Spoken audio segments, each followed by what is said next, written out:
Okay, this is Johnny Boy at Fight Hype. We have a special guest with us here today, the one and only Al Bernstein. I mean, you've been in the game for over 40 years. There's no one that knows more boxing than you, I think. How are you?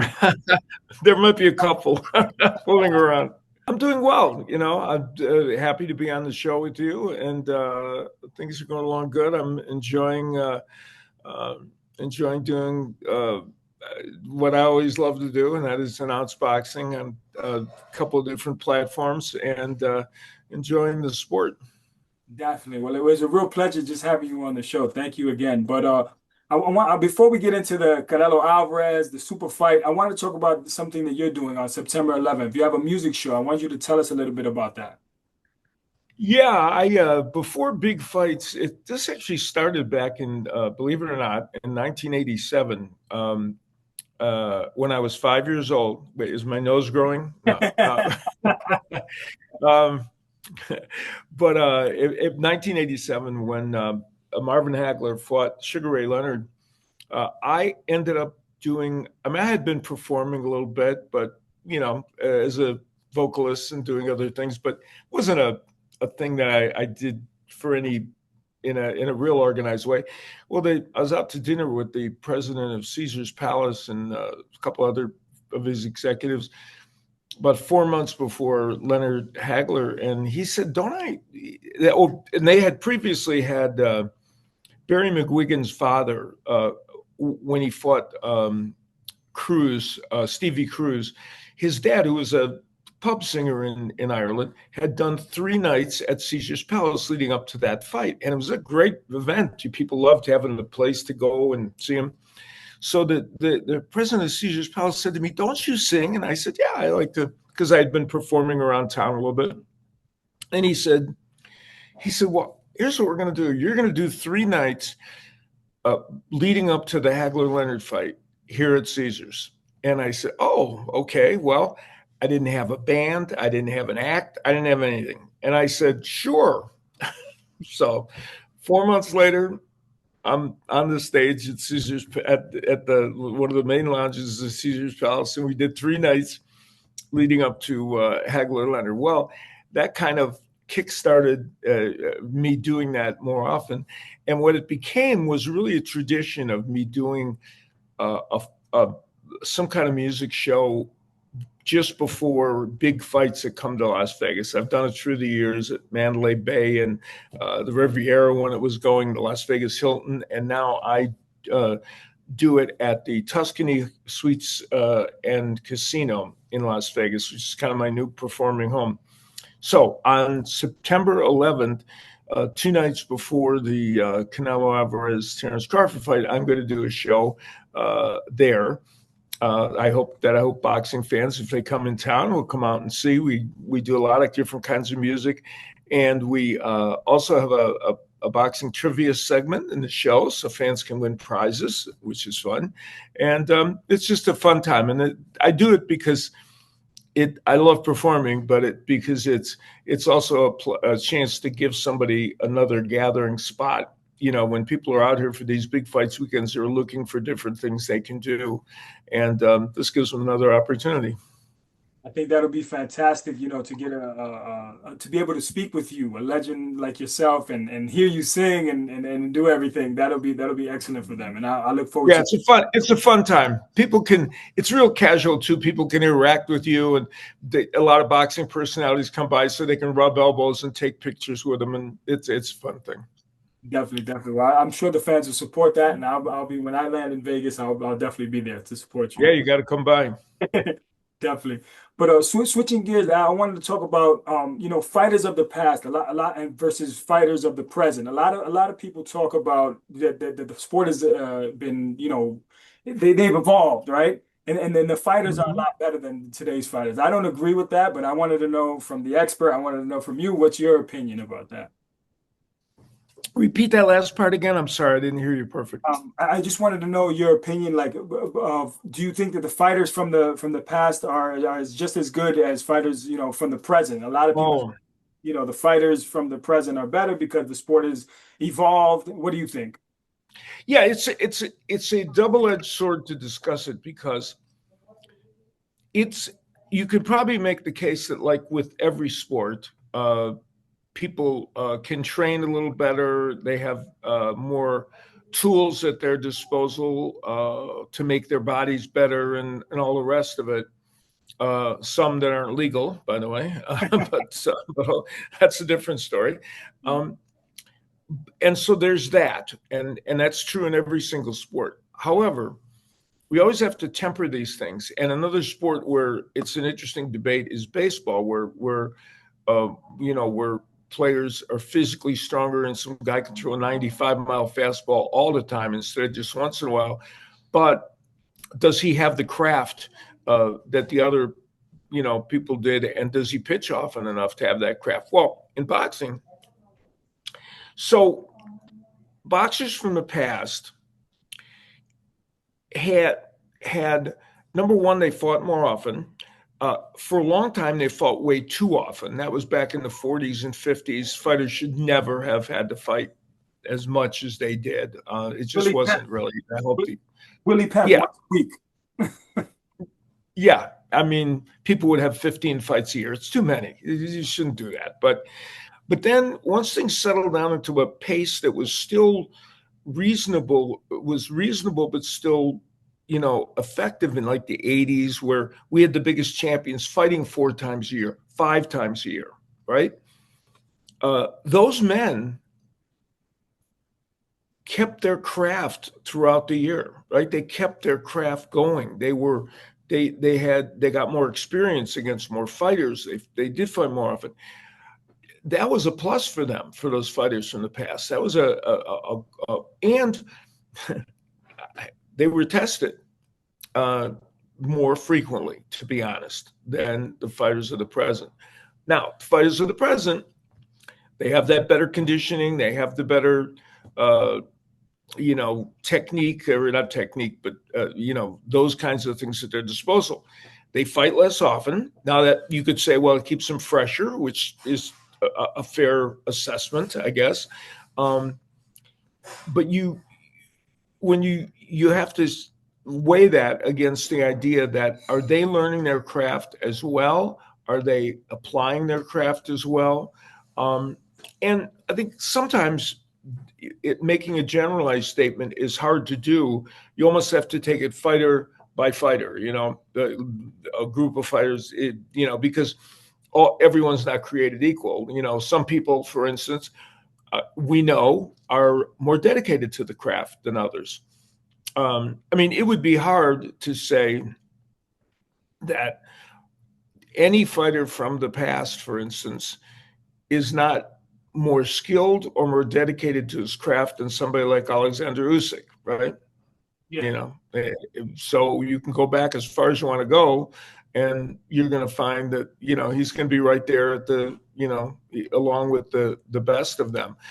So it's hard because it's apples and oranges, right? In terms of whatever. But the one thing about boxing and comparing older fighters to new, they're in the same weight class. We can't compare Fuzzy Thurston, who was a guard for the Green Bay Packers, who weighed 230 pounds, to a current day guard, because that current day guard weighs 270 and maybe runs a faster, 10-second or 100-yard dash than Fuzzy Thurston.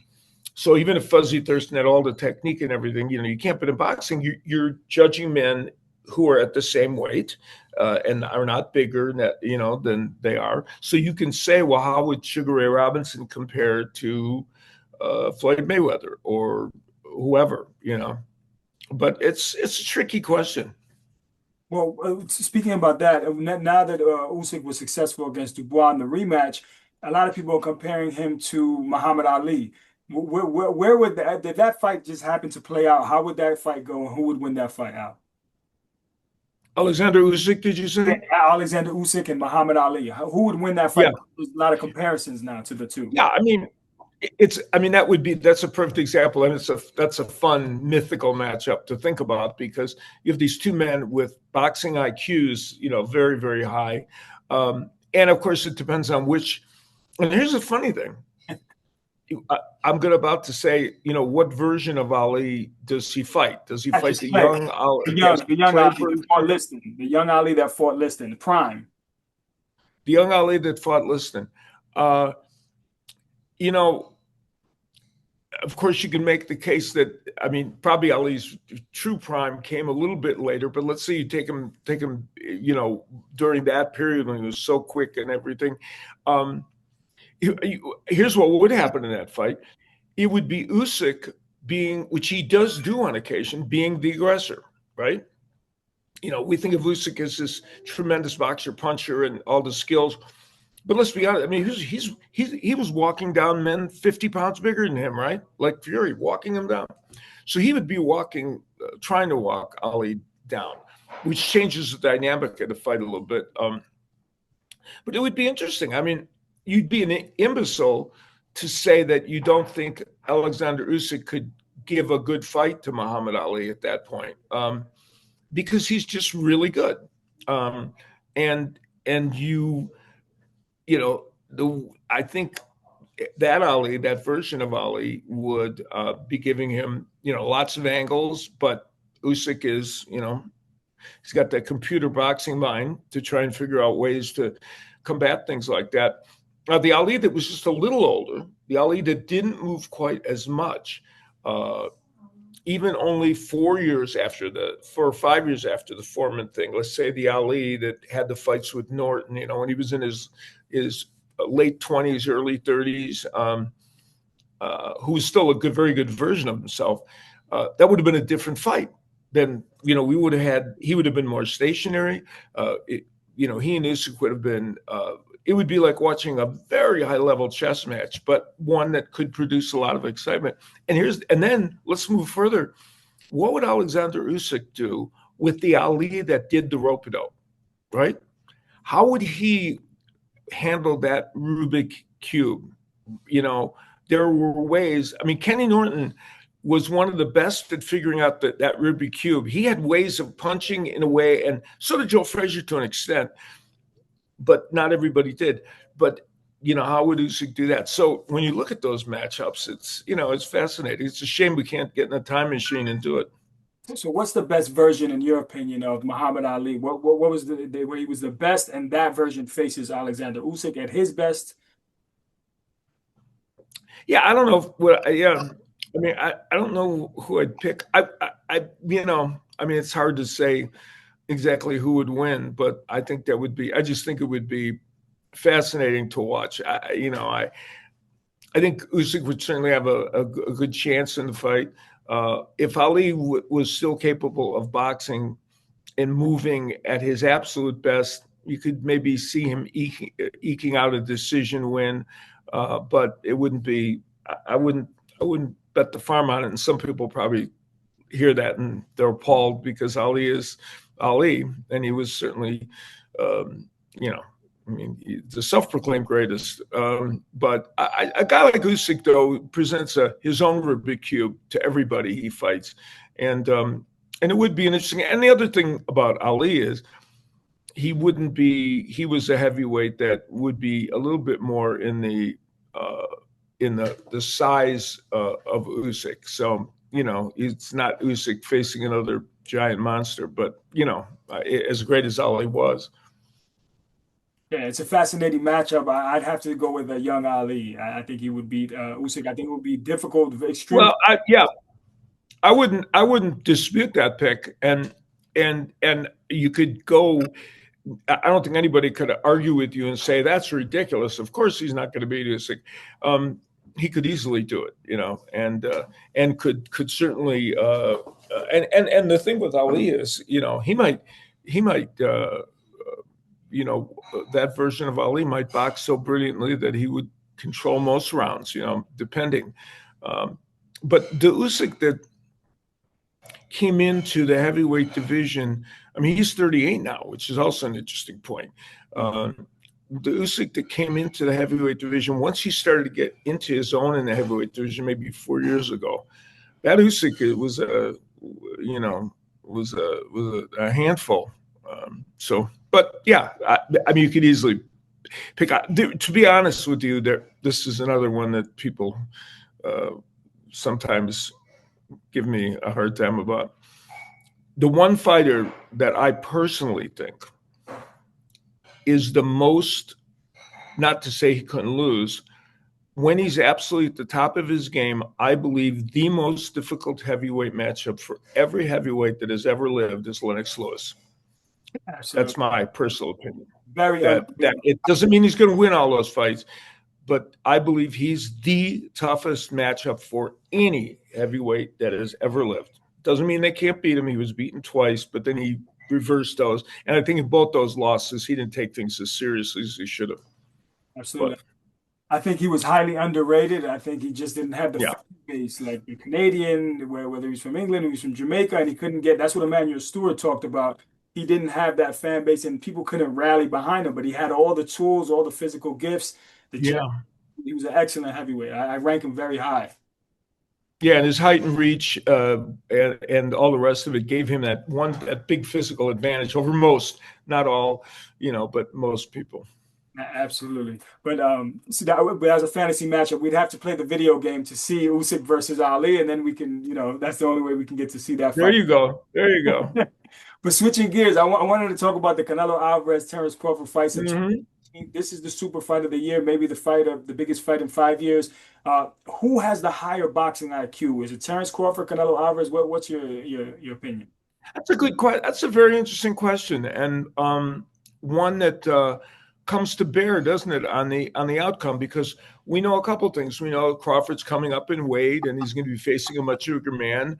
We know that both men, Canelo, especially, has had a long career. He's in the twilight of his career. He's not exactly the same guy as 4 or 5 years ago. So, though he's still fighting very well. So all of that figures into the equation. But the question you asked could be the deciding factor.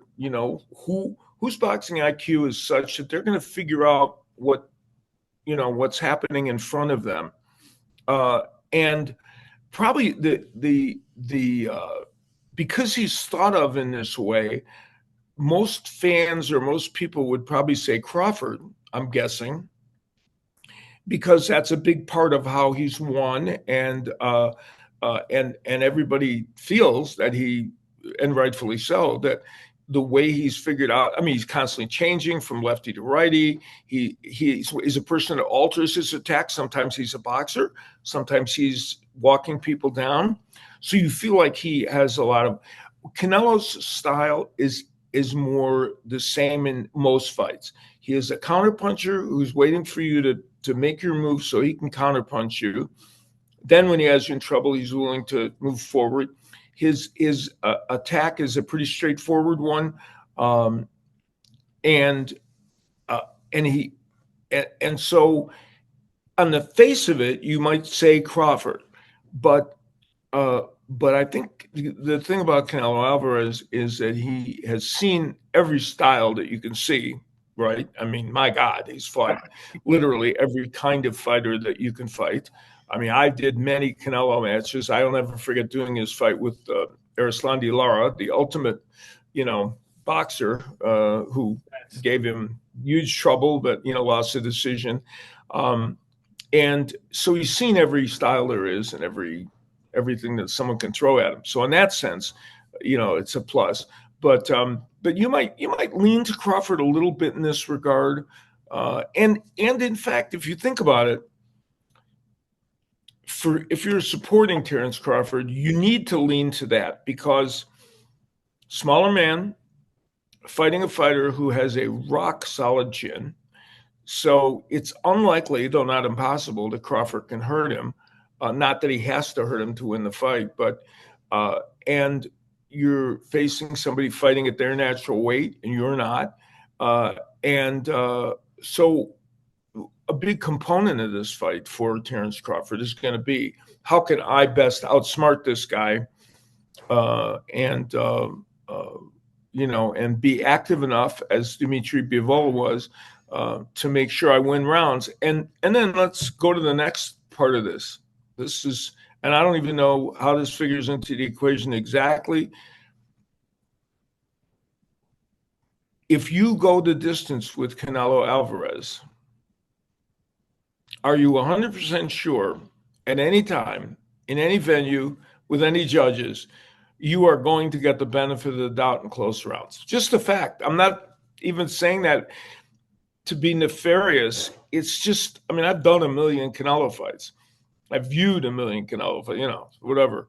Uh, it, you know, even fights that, even the Bivol fight that he won, let's be honest, there was at least one scorecard on there that you scratched your head at, and even in his loss to Mayweather, there was a card that had him, ahead of the draw. And so it's, that's another part of the conundrum. And that's important for Crawford because he's not a volume puncher. He really isn't, so he has to make sure that he puts up enough volume to win those rounds. And similarly to the way Bivol did it, right? With what? Similar to the way Bivol had a high out punch, high volume, high, that's how he Yes. Canelo Alvarez. Yeah, that's right. He made it so not giving him the round was so heinous that you had to. And here's the other thing, and this kind of, while we say Crawford has to outsmart him, outbox him, it doesn't mean that he can't push Canelo Alvarez back, which is what Bivol did. And the way you push Canelo Alvarez back isn't by necessarily hurting him, but with a volume of punches that are landing that make him go back. And he doesn't fight while going backwards. It's not Canelo Alvarez's. I mean, he does want you to come to him so he can counterpunch, but for him to actually be moving backwards doesn't help him. And so Crawford is going to need to do that at some point in this fight. And his hand speed, which he certainly has, will help him with that. That was part of the reason why Bivol did so well against him. Definitely. And a lot of people feel that Terence Crawford is the best switch hitter since Marvin Hagler. Do you think that that's the key to beat Canelo Alvarez? The best what since Hagler? Best switch hitter since Marvin Hagler. Oh, switch hitter, yeah. Well, I never liked one. I didn't. Yeah, I always thought Hagler was way better as a lefty, and I agree. He switched from time to time. Yeah, it was, but Crawford is a good switch hitter, and he fights mostly lefty, but I think he's very good at switching, and that is a big plus when you can switch effectively and do it well. Boots Ennis does that. He's another of current fighters. He's an example of one, but exactly. So that gives you another piece to your game. And I'm sure the Alvarez people are sparring with people going both ways, but that is certainly a part of this, that the equation. I mean, the thing about this fight is this is a fight that it wasn't the fight that boxing fans said, boy, I can't wait to see these two guys fight each other. They weren't thinking about it, but then when it was presented and it was made, because of the nature of the two fighters and because they're both superstars in the sport, it kind of forced fans to now start thinking about it as an entity. And so this is one of those fights that when you do start thinking about it as an entity, as we're doing, and a discussion, so many discussions go on about it, you keep coming up with all these wrinkles, all these questions. And at the end of the day, what makes a good boxing match for fans when we go in asking ourselves all these questions, right? That's if we have a fight in which we don't have so many, I mean, you're interviewing somebody, let's say or I'm interviewing somebody before a fight, and we're struggling to find how many questions can we ask stylistically that are interesting? Then we know maybe that's not the greatest matchup in the planet, right? But when you can do that, like you're doing here, then the fight is an interesting one.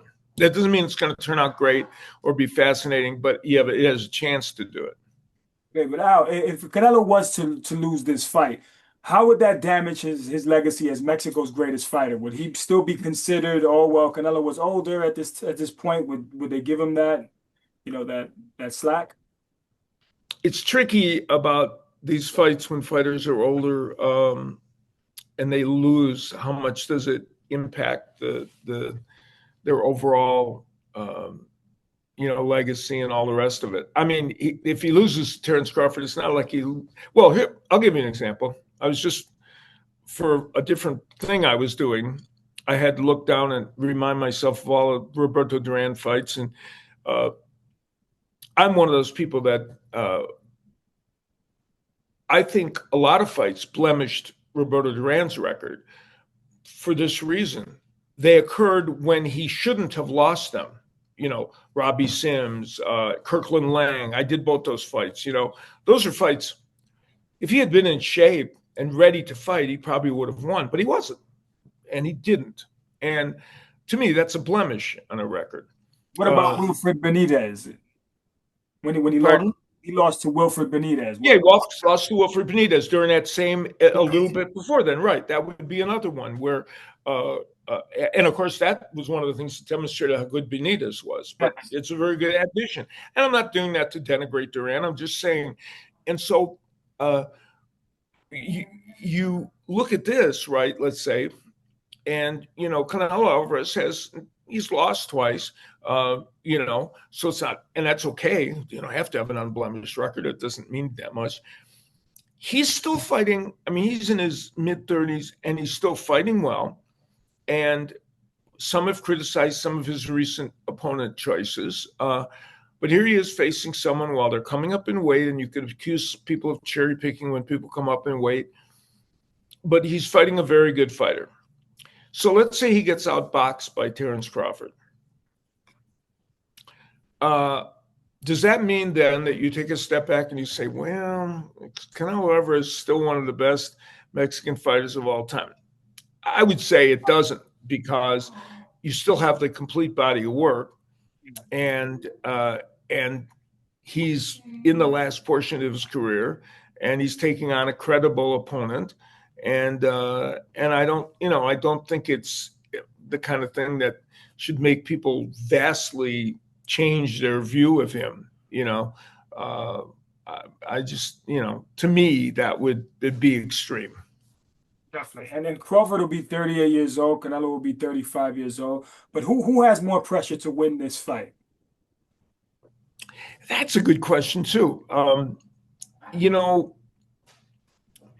Probably in some ways, oddly, it might be Canelo, because Crawford moving up so high in weight gives him an automatic pass, if you will, that he's going to take on this guy that's way up in weight from him. He's putting on all his weight to get there. So I think a loss for him becomes more explainable. But for Canelo Alvarez, if you lose to a guy that is coming up 2 weight classes, 3 weight, from where he used to be, if he's really a welterweight at this point, Terence Crawford. So he's coming up 3 weight classes to fight you. He fought the one time at 154, and it wasn't, by the way, his most sterling fight. It was a very close fight.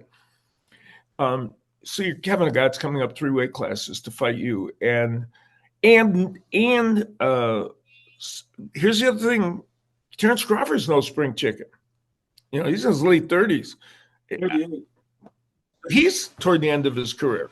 So you're not, you would be losing to, a man that's older as well. I think there's more pressure on Canelo in this fight. Definitely. It's kind of a, Crawford is playing with house money a little bit. Yeah, I'd have to agree with you on that. And then finally, before we get you out of here, Al, if Crawford knocks out Canelo, is he better than Floyd? What's your opinion on that? Oh, wow. If he knocks out Canelo Alvarez, that's a major story. All right? Because Canelo is, what is he, 35? It's not like he's 42 or something, or he's way, he's still getting hit by punchers that are not, hurting him. And we know that the one thing that, Canelo Alvarez probably, in terms of his punch resistance, it's got to be as high as anybody in this era. And you could rate it right up there with some of the best.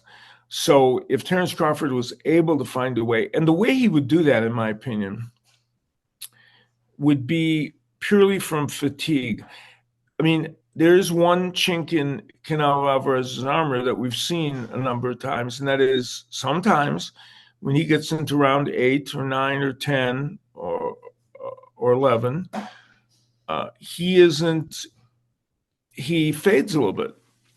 And then that was when Bivol especially was able to push him back, land a lot of punches. And we saw all those spots where he was against the ropes, just kind of, you know, and it wasn't that he was hurt, but he was taking so many punches that didn't you feel in a couple of spots in that fight, Bivol was this close to maybe not necessarily stopping the fight, but altering it to the point where who knows what could happen, right? There were a couple spots there, I think. And could Crawford get to that same spot? I don't know, but it would come from that. It's not going to come from one punch because we've seen Canelo Alvarez hit with some bombs by good punchers. Golovkin's a perfect example. Even though you can, if you look back at Canelo's record, well, he's fought many, many excellent fighters. You might make a case that he hasn't fought a ton of huge punchers, but good punchers for sure.